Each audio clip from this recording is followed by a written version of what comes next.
The number of Americans who have mistakes on their credit reports is staggering. A 60 Minutes report exposed that most people cannot even correct the problems. CBS 2's Christine Sloan follows up.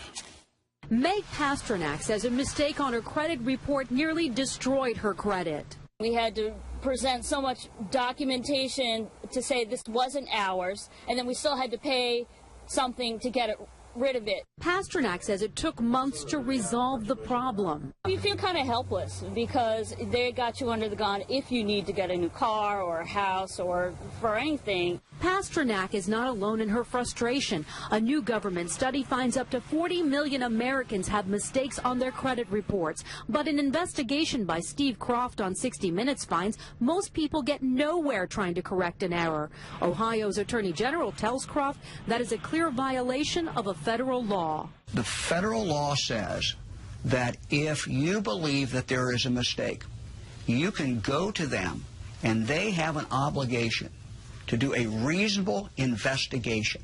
They're not doing a reasonable investigation. End result, if we're successful, is a deletion of that record from your credit report. The credit pros in Newark help people fight agencies like TransUnion and Experian. All the information they receive from a customer, they translate it into a code. They don't forward the letter and the proof of payment to the creditor.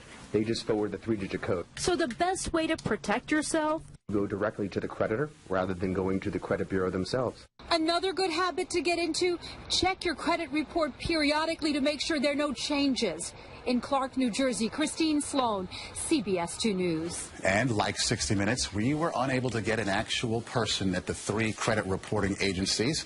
60 Minutes was referred to the spokesperson for the agencies, who provided a statement citing an industry-sponsored survey that showed 90